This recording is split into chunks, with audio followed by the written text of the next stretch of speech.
From vintage tones to the modern day best. From cheap pawn shop finds to dream rigs. This is Guitar Gab, the podcast where everything six-string rules the conversation. Hosted by Dan Gettle and Bigsby Shims. We're talking gear, pedals, pickups, amps, playing, collecting, tone chasing, guitar legends, and all the stories in between. Whether you're a bedroom player, touring musician, weekend jammer, or a full-on gear addict, pull up a chair, plug in, and turn it up. This is Guitar Gab. Hey everybody, and welcome back to another episode of the Guitar Gab podcast, where we just gab about guitar. It's pretty self-explanatory. Hey Biggs, how are you? Dan, I'm doing great. Nice to talk to you again, and looking forward to this next episode. Yo, yeah. Got to ask you, since we're always talking about guitar stuff, I have to ask you, what have you been playing lately? What you been plugging into? Well, so it's very funny. This weekend, my wife happened to be out of town, so it was just me at home. So the level that you're allowed to play changed a little bit. I wasn't annoying somebody. Yes. So I took down my ES335 and I played it through. I have one of those old orange combos called a Rocker 30, and I actually got to get that amp to break up without doing the trick with the preamp where you keep the volume down. All right. I kind of got it organically. Now, I'm sure my neighbors were not happy. And but you were cooking a little bit. Late at night. That's right. It was fun. And, I was inspired. Was it last week that we talked about the feel of a speaker and moving the air? Yes. And I was just like, okay, I wanted to feel the sort of thump. And, it's only 30 watts. It's not like a big 412 cabinet, but it's a 12-inch speaker moving air. It was fun. So, yeah, you're filling in that room with sound. You're not just listening over headphones. Yeah. And the thing is, as you know, like a 335, it's semi-hollow. So if you get it just enough volume, you feel the guitar kind of moving and the feedback kind of flowing, or at least the vibration in the guitar. If you're sitting in front of it, like I was kind of playing. Yeah, that one probably more than most. Yeah, and it was fun to feel it. It's the feel you get to do. I don't get that as much because I'm not cranking it up as much. And if I did crank it up for the 20 minutes I did before, there'd be a knock on the studio door, and somebody would just be like, "Hey, what are you doing?" I remember the one time someone knocked on my door back in the day, and the guy really got my goat. He said, "Well, you're getting better." Oh. And you're getting more annoying. Get out of my face. Wow, that's tough. Oh, you're getting better.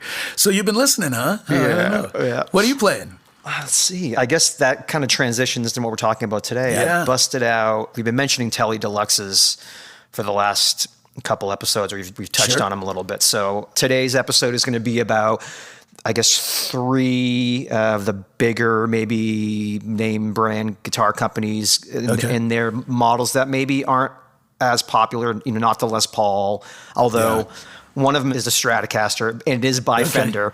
So, that sort of, steps away from that. Yeah, but the history of these things, like changeover, say, like I'm going to be very curious to see what I can pull out of you with this, because I'm pretty sure I know that you're going to go enlighten people to something that is way overlooked, right? I'm hoping that, I don't know who's out there, but I'm hoping that maybe somebody will be intrigued enough to dig as deep as maybe I did, and maybe we can turn somebody on to a cool guitar that wasn't really on their radar.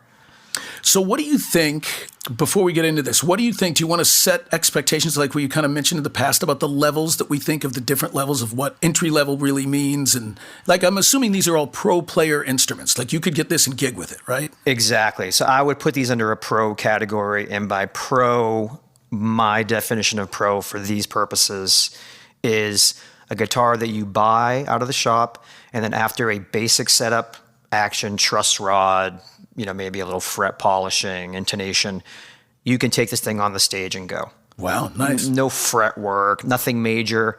These are all ready to gig. No project where you're like, I change off the neck and I put new pickups in, then it'll be nothing like that. Exactly. None of that stuff is necessary. These are all guitars you can buy, and as is, I would put them in that pro category.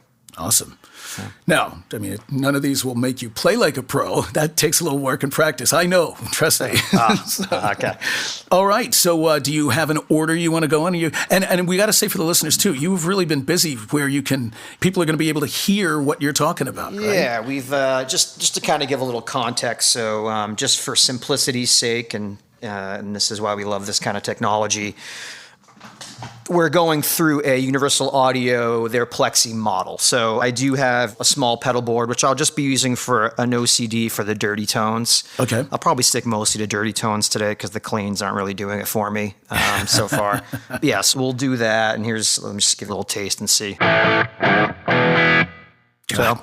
That's that OCD, man. It's a great little dirt pedal. Yeah. So the first one I'll start with, and I'm going to go from, as far as price point, low to high.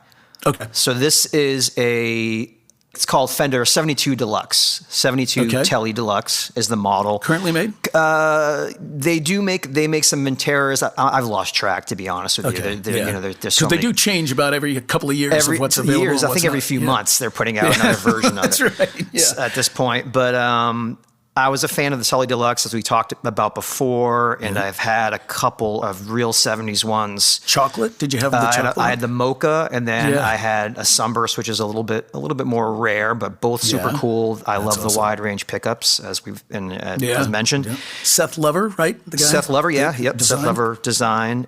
My complaints with the Tele Deluxe were always the neck profile, because they're a 12-inch radius like a Gibson, but still Fender scale. 25 and a half. Okay. That was one of my complaints. It just, the 12-inch radius for me on a Fender never feels right. I don't know why. Okay. Same with the Eric Johnson model Strat, I believe, is also a 12-inch radius for him. And it doesn't jive for me. Is it just too much? It's too flat. See, I was going to say, so you're used to sorting, you have your hand in that sort of round bat kind of pocket, and then in the front it's too big. It doesn't feel like a Fender to me. I don't know. I just can't. Because I know you have your Gibsons, and it doesn't bother you on those guitars at all. It doesn't, right? And I don't know if it's a scale/radius thing.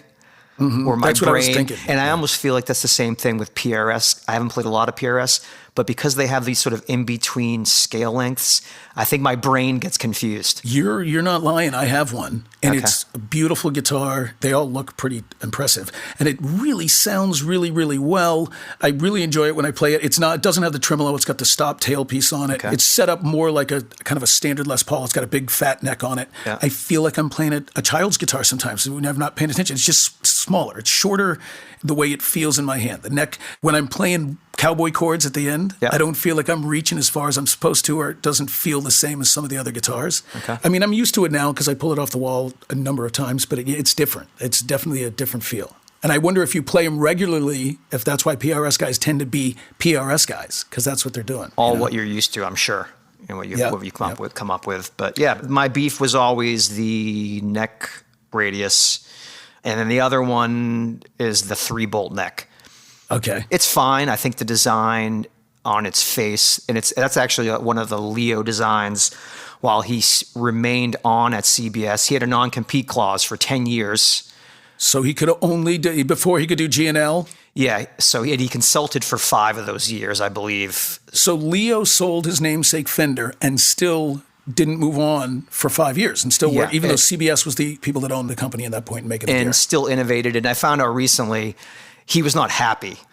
Okay. Because they immediately started cutting corners, right? They wanted to ramp up production and they wanted to just keep making what they were making. And Leo was always trying to innovate and build the better mousetrap. That's what he did for the guitar world, right? But in case people don't know, Leo Fender sold the company in the late 60s. 64, 65? 64, 65? Yeah, that's the transition. When the designs and the parts were kind of running low, things started to change between 65 and 68, depending what the model was. Things changed, correct? Yeah. And then people say the 3-bolt was I always thought it was a CBS thing, but it was actually a Leo thing. Okay. But I think the way that it was executed may have not been ideal.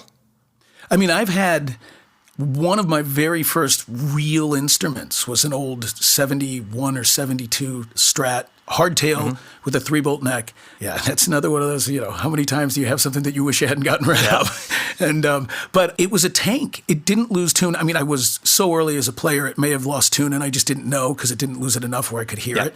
It could handle a lot, but I've heard that the neck pocket wasn't solid enough in a lot of the 3-bolts, right? I guess what I've heard is that the heels weren't cut deep enough. So there was still some movement with the 3-bolt. And I think Leo went on when he did the GNL. I think GNLs have 3-bolt necks, and, there's no complaints about those. So, so moving on from that, so 3-bolt necks. So once I couldn't bond with those 70s ones, but I really loved the way they sounded, and I was looking for a very specific thing. And Fender, since they've reissued them, they've really stuck, in my opinion, to a fault, to a little bit too period correct, where they've stuck with that radius for the most part.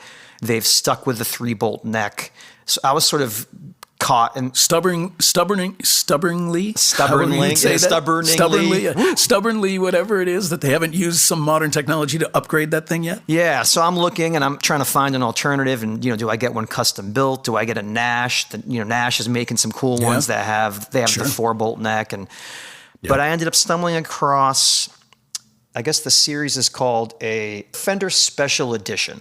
So in 2010, Fender made, I'm gonna estimate here, I think they made, for Guitar Center exclusive for the holiday season, 150 red, 150 green, and 150 white Telecaster Deluxes, 4 bolts, Telecaster neck.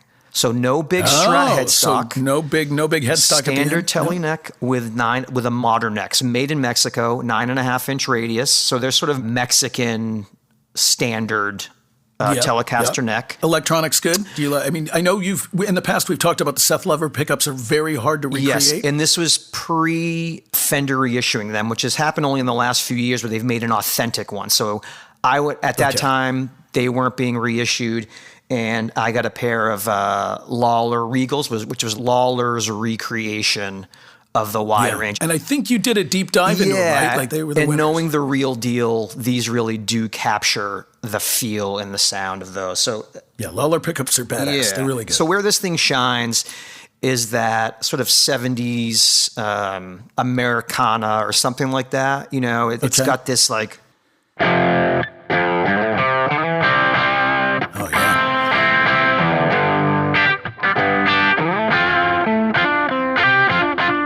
Something like that, you get that sense of that's the bridge pickup. And also fantastic, I'm going to put on a capo now. If you're a singer-songwriter, and really great for just sort of chording. Oh yeah, that's great. So you get that kind of thing there, which is so really great for just the front man with the guitar laying down the chords. Yeah, that'll do it all day. That reminded me, just what you were playing, they reminded me of a very famous Tele Deluxe player, Chris Shiflett from the Foo Fighters. Yeah. He's definitely a big proponent of that. Yeah. My intro was the great Loud and Proud Peter Stroud, who's been with Sheryl Crow for many years. And he's one of my all-time favorites. Great player. And then you get the cool neck, very different from... Even though it has the humbucker thing like you would imagine a Gibson and the 4 controls, the neck pickup is way more clear and defined. So, sorry, that's the mid bridge. Here we go. So that's an interesting sound. And I know this because years ago when I was a fan of the band and tried to figure out why they sounded this way, James Iha of the Pumpkins, he's pretty much a Les Paul player now, but when they were first starting out, he was a neck pickup Telecaster Deluxe guy to just try to find his way into that wall of fuzz sound that Billy was getting. I can see that. But it's funny, you don't see that guitar and you don't think of, alternative high energy rock sounds, but it definitely works. It's super thick, and if you're playing with a lot of distortion, because the other thing about the Seth Lover pickups is these things are like 10K. They will push the front of an amp more than a regular humbucker will. Yeah. And it sounds to me, just in your samples there that you're playing, that they sound a little more open. Humbuckers, even really, really good ones that I love, tend to compress a little bit. And this still seems to have a little more of a wide punch sound. Yeah, absolutely. I mean, even some more sustainy stuff with that neck pickup, you're having like a... Yeah,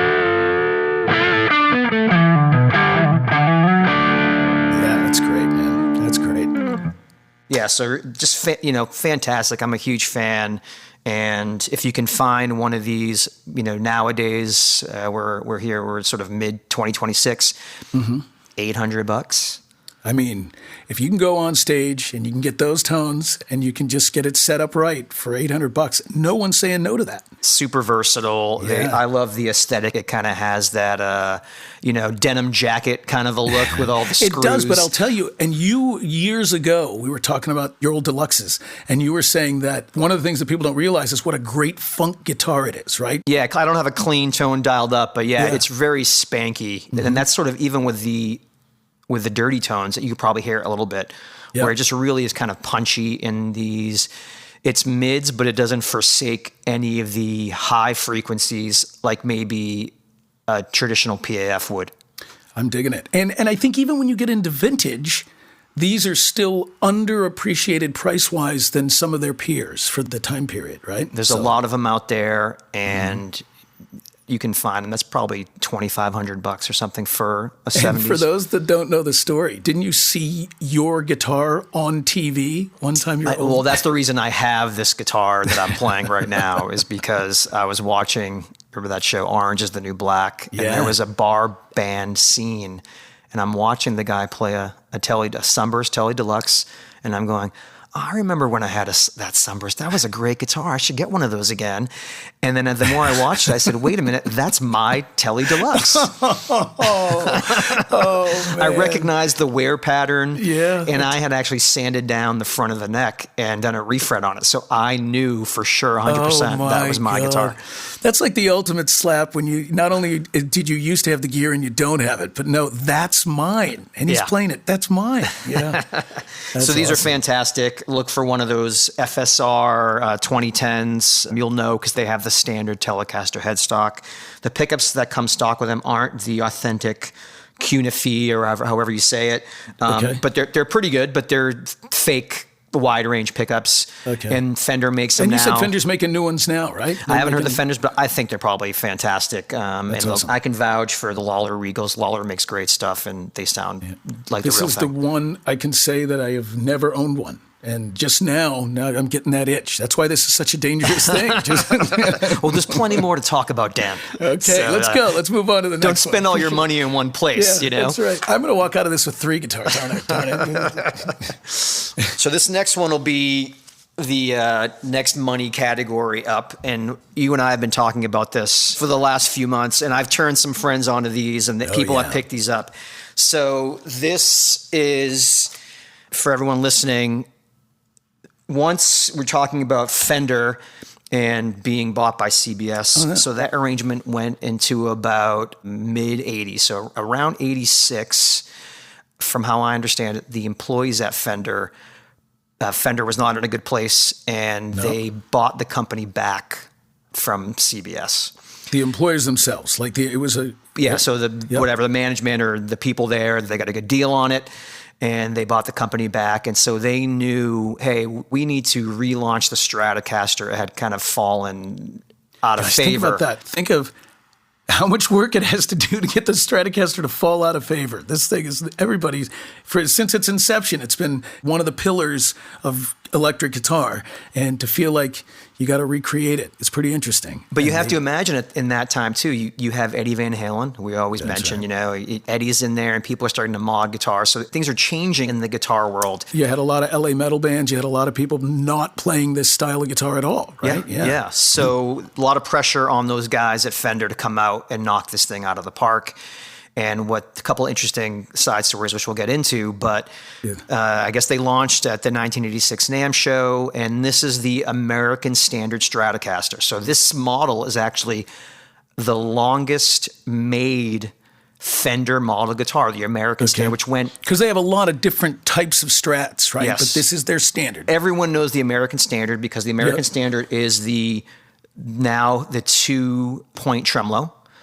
Which again, I've heard developed by Leo Fender. Is this another his thing? With Floyd Rose, because Floyd Rose kind of did the Floyd Rose first, and I think they kind of said, hey, let's get this thing together. So Leo developed the 2-point trem in 82. And these didn't come out on Fenders. So at this point, he's gone from Fender. Yeah. He's making his own guitars at G&L, right? So he's putting them on G&Ls. And then 86, Fender comes out at the NAMM. And because they had all this pressure on them to really make these things as good as they could, The word is they made a very limited number at the beginning because they were really trying to focus. And a lot of the guys that were making these were making those initial, I guess it wasn't custom shop yet, but those American vintage reissues. So a lot of those guys that went on to work in the custom shop were just dudes on the assembly line making these Fender guitars, you know. Because they had to shine. We're bringing Fender back. We bought the company. I mean, if you're owning this company, yes, you've got to make a splash, right? Yep. And you're right. And they're competing with every guitar had a Floyd Rose or a Kaler on it. Every guitar had a humbuckers. You know, Slash was bringing the Les Paul back. All of this stuff was working against them. They really needed to do stuff. And this is is this 86? So this one's 87. So 86 were the very first. Those are very rare. And if you dig into it a bit, you'll find out that the serial numbers are actually E4. So a lot of times they get mistaken as 1984 guitars, but the 84 guitars did not have these same specifications. So it's very clear just by looking at it, because I think the word is that they recycled their serial number stickers. Of course. I mean, Gibson's famous for so why not? Right? So as far as these early 86, 87s, 9.5-inch radius, so that's a change. Fatter frets, which was a change. No longer the vintage skinny frets. I like that, actually. The 5-position switch, which at that point was kind of the standard. The 2-point bridge with the block saddles. Oh, okay. And the TBX tone control. That was also a new thing. I know the block saddles don't look like the early Strats, but I actually kind of like them better. I think they feel better under the palm if you're resting your hand there. And that's why a lot of people like those.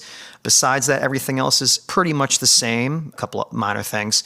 And interesting story I wanted to get into about the body shape was at the same time that they were developing these, they were also launching the Yngwie signature model Strat.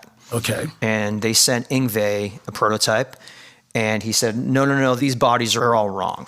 Because he's pretty discerning. Yngwie knows what he wants. He knows what he wants, and he sticks to it. And he was really into those early 70s Strats, that Ritchie Blackmore kind of thing. Yeah. And it's so hard to explain, Dan, but if you're holding the Strat on your lap and you look at the top right curve, Yngwie calls it the diamond. Oh, so sort of how the wood transitions from the, I guess you'd call the bottom of the guitar, where the Strat, how it transitions sort of the butt end, right? From the butt end to where the body contour is. Yep. You'll see a diamond shape in the wood there. In this body style. In those early 70s. As opposed to where it gets flatter as production goes on farther, This one's way smoother and skinnier. Okay. And I would say it's not blocky at all. There are no hard edges on it. So there's no diamond. It's just smooth. Sounds like a really, really early body style too. Like when you see if you've ever, seen a late 50s one, it seems smaller than that. Okay, yeah. Bit, so right? the curves look like one of those early Corvettes. It's really kind of cool. I can see why Yngwie, Mr. Ferrari guy, wanted his curves, right? Yeah, that's right. Only these early ones have this. They've become known as the Bob bodies. Okay. Because someone interviewed the guy who was at the factory and said, hey, so what should we call, what are these called? And he goes, I don't know, call them Bob. He just gave it a name, and now they're known as the Bob body. So these 86 and early 87s have them. And this is the secret to everyone out there. The key is if the screws for the 2-point tremolo have rounded tops, it has a Bob body, because those rounded tops go right into the wood. As opposed to having a washer. Mid to late 87, they put bushings now into the guitar body. Oh, yeah, okay. The 2 tremolo pivot screws have flat tops. Screws. Now it's metal on metal versus metal into wood. That's the giveaway. And the Bob bodies, I love it. Super smooth, and it's just, I'm going to give you a little sample. It's just a classic. I mean, it's what you want a Strat to sound like, so...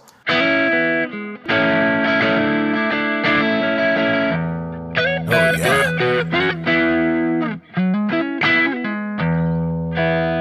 Yeah, that sounds great, man. So that's a little dialed back on the neck pickup, just that classic. Sure. And then with that TBX, I love it.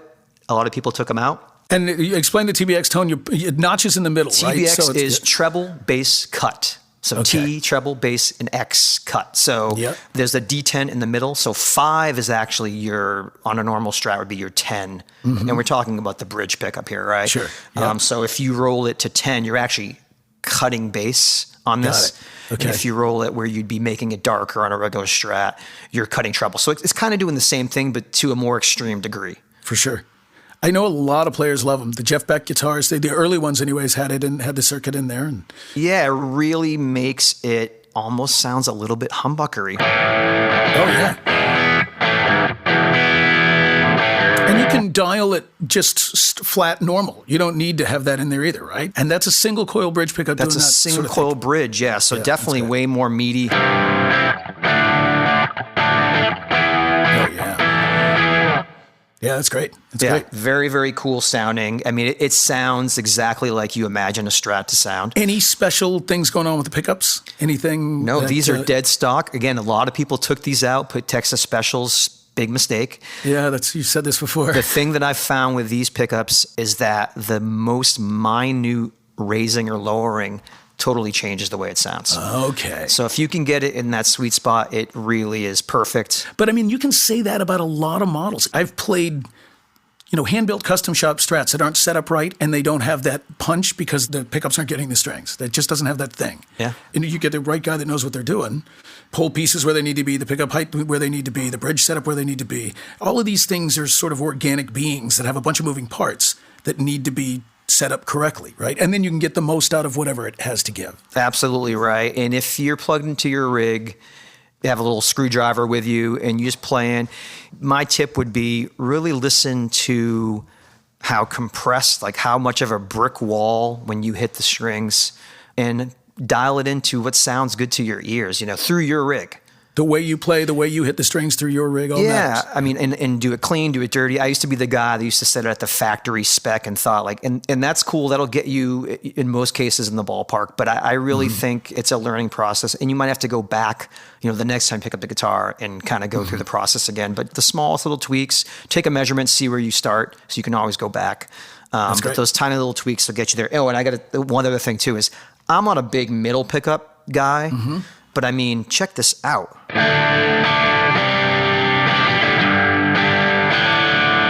Yeah, that's really good. It kind of gives you that best of both worlds, a little bit of the neck, a little of the bridge, and you really hear it.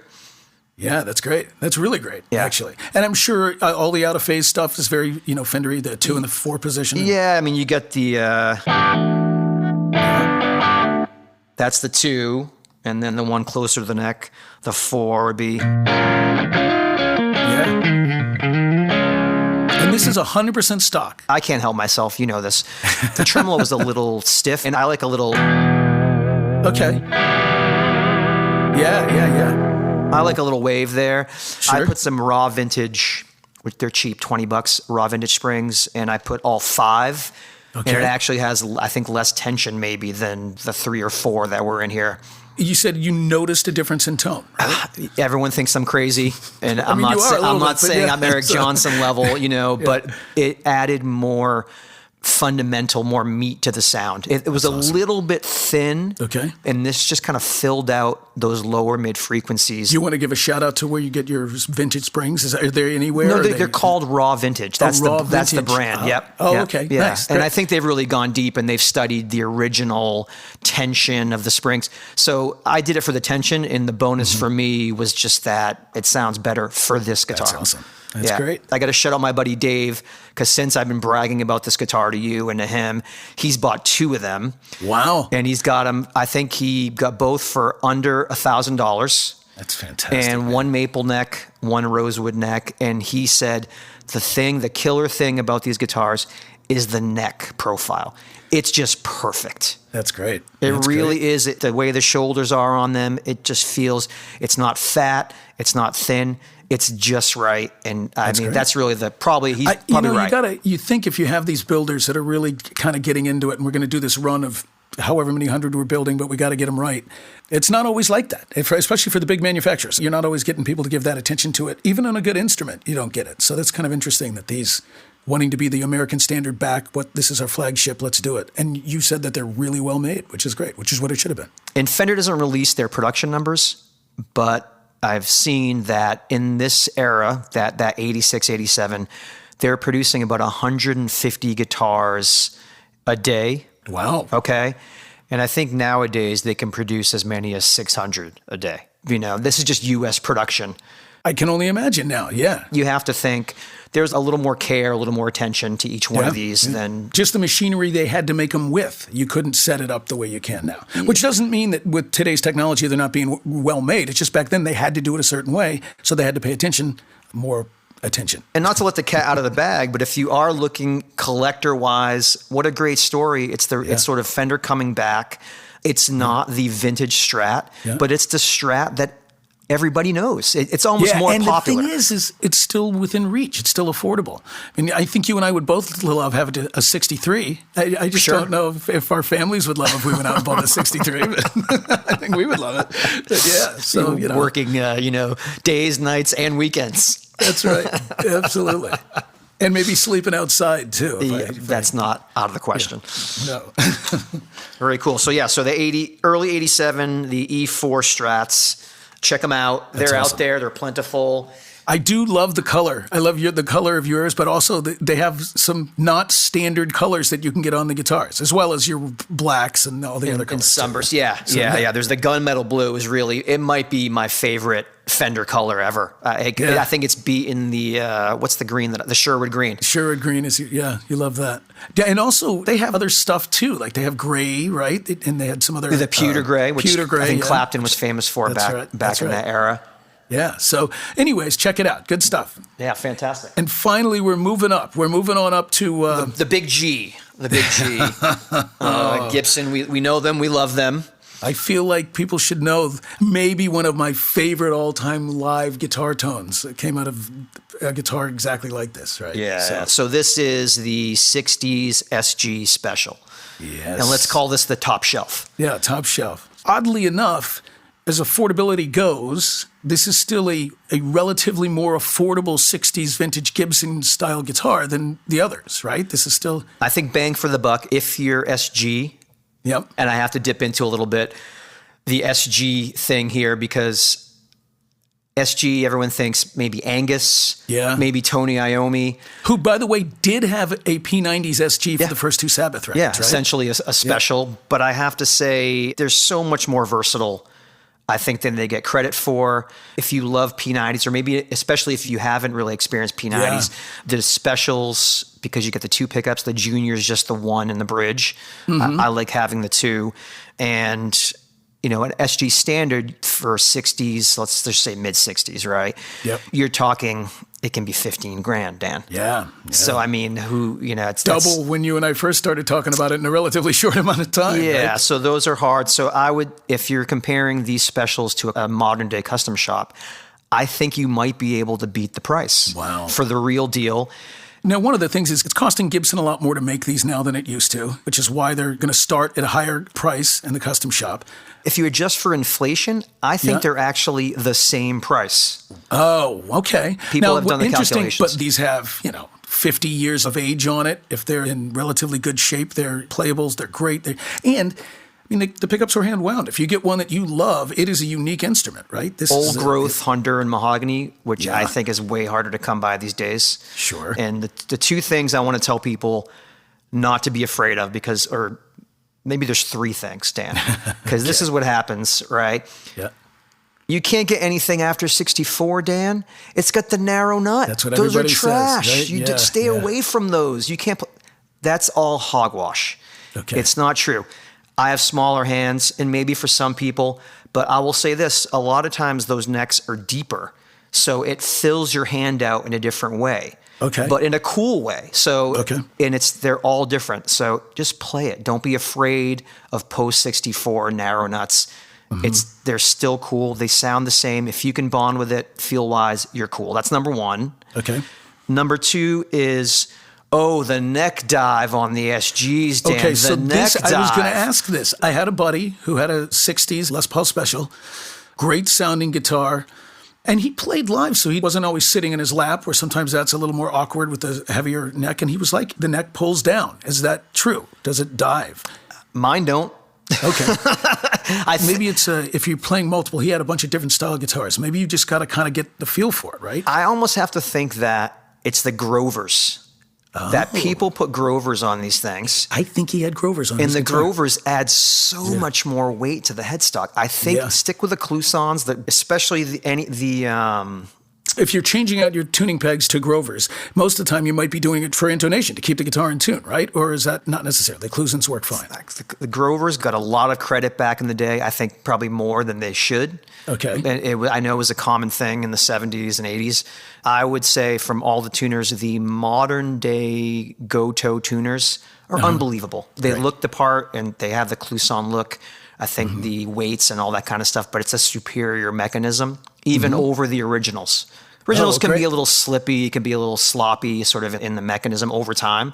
Yeah. So the Gotos, they feel and look the part. Awesome. For sure. So the SG Special, and then the third thing I'll say is the headstock breaks. I think it's inevitable that Gibson's, it's going to happen to them all, Dan. I mean, it's just. And you're a really big proponent of if you have a really good headstock repair that's solid, you're fine. What's the problem? If you're looking to collector, resell, you want that top dollar, of course, that people shy away from that kind of stuff. But if you look at it and it looks good, it's well done, it's not a sloppy repair, and it's done professionally and done well, you're going to get a half off discount. Yeah. For the real deal. For the tone from Pete Townsend Live at Leeds tone. Half off. So just to give everyone, the one we're going to hear in a second, Goto Pro Tuners. It's had a headstock repair. And what year? What year was this? This is a 66. 66. And the vibrola was missing, and the holes have been filled. So I know, but I think that's okay with you. You don't care about it. It's okay. Yeah, I love the vibrola, but it's for that deep discount. Yeah. I'm cool without it because it still sounds the same. So this is kind of like...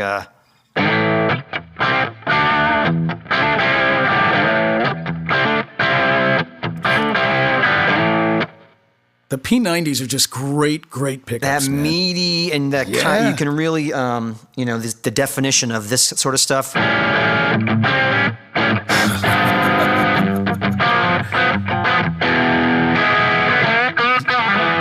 that's awesome, dude. I mean, just rock and roll all day long. It is rock and roll all the way through. It is so rock and roll. And this guitar weighs nothing. I mean, it feels like it's 5 pounds. So Carlos Santana famously played those to start his career, right? The SG specials. Yeah. And I can say, I don't think PRSs are that much heavier, but he was like moving to a heavy guitar, and he called the PRS a heavy guitar. Imagine moving to like a Les Paul Custom. Jesus Christ. These are great. I'm glad people like Derek Trucks are trumpeting these guitars nowadays. Yeah, for sure. Because the SG, I've always said, the SG is Gibson's Stratocaster. It's sort of their double cutaway, high access. You can't beat the access you get on these. It sits great on the body. They look cool. They sound cool. That cherry finish is just spectacular. I agree. Now, the whole SG line was interesting, right? So after 1960, Gibson decides they're not going to make the Les Paul anymore. They're going to replace it with the new Les Paul, which is the SG. Yep. And then they bring the Les Paul back, and the SG stays and becomes a SG. But do we know when they started making the iterations with like the single P90 and the two P90s and because at first it had the two humbuckers. Don't quote me, but I want to think off the bat because Gibson always had their sort of their student line and then all the way up to their Cadillac. So you had the junior single P90, which is sort of their humming pickup, so not as good as the humbucker. Yeah, that's right. Then you had the special, so now you have a bound neck, two P90s. Got it. So a little bit more deluxe. Then you had the standard, so now humbuckers. There's no hum there. So humbuckers, trapezoid inlays, a little bit nicer cosmetically. Sure. And then the Cadillac would be the custom. So 3 humbuckers, ebony neck, block inlays. You have the binding on the headstock. That's the deluxe model all the way up. And I don't think you can go wrong. I love P90s, and I feel like, I want to, like you want to. But even if you were to start at the very entry level of the Bridge P90, you can cover a lot of tone, a lot of different sounds, a lot of rock stuff, and it cleans up really well, which we aren't really doing today. Yeah, I mean, really I can give you a little taste. If I even go to the neck a little bit and...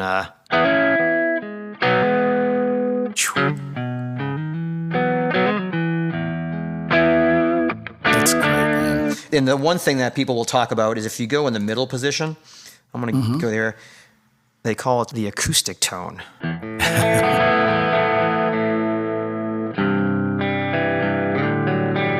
especially on the lower notes, right? Yeah. So tell me a little bit about the hum. Are P90s really bad for hum? It's a single coil. Personally, as soon as I hear a guitar hum, if I'm out watching a show, I love it because it means they've turned the volume knob up and they're getting ready to play. So it doesn't bother me. But for recording, I think people get bothered, or, I would guess. But if you're touring with I would imagine, a modern day pop act, I think hum's probably out of the question. Okay. I'm sure there are certain venues with just dirty power where it's really a problem. Okay. But there are solutions. There are quiet P90s. There's that Illich system, which sort of has you can hide sort of a phantom magnet in there that it'll cancel out the hum. So there are solutions. I think there probably is a bit of a compromise in most cases. But P90s sound great. If you're not a P90 person, there's something you can really dig in with a P90. Yeah. I always like to say you can go from clean. So I'm going to put this thing on 10. It's on the bridge pickup, right? So clean. I mean, I'm in a dirty amp. It's a little broken up. Sure. But you can go from there. And then if you dig in all the way. And you're not touching the knob. That's all your attack. Not touching the knob. And you can, just depending on that pick attack, you can go anywhere in between at any time. Dude, that's awesome. I got to say, you took me to school. You took us all to school today. Listen to that. There's more. People are walking out of here right now knowing more than they did. I guarantee. Yeah, so don't be afraid. Look, and even some of the newer models are cool. The SGs, if you're into the shape and you want to check them out. One that no one really talks about, another one I'll throw out is there's an SG Deluxe from the late '90s, couple years, with three mini Firebird pickups. Oh, it sounds great. Super cool. Again, light as a feather. Sure. But yeah, check out the SGs. Don't be afraid of the next. Just put them back in the case. That's all I'm asking you. Don't lean them up against the wall, because if they fall, they are done. It's a guitar that you can't be careless with. You really have to be a bit more careful. It's a refined instrument. It's a guitar I should have never owned before 30, because I was just... That could be it. That's right. That's probably why I didn't. Thank God. Yeah. All right, man. That's it. Thank you very much. You were the headline act today. It was great. Cool. We'll do this again in a couple of weeks with your 3 picks. We'll come up with 3 picks. Yeah, and we'll do a similar thing and turn some people on to some other cool guitars. Yeah, I will. Hopefully. I wonder what I'll pick that's weird, because I'm a big straight ahead normal guitar guy, except for a few. There's some different things going on. So. You'll come up with something. I'm positive you will. I will, yeah. Just give me time. All right, brother. We'll talk to you soon. Everybody, thanks for listening. Again, this is Guitar Gab, and we'll be back next week. Thanks, everyone. Goodbye.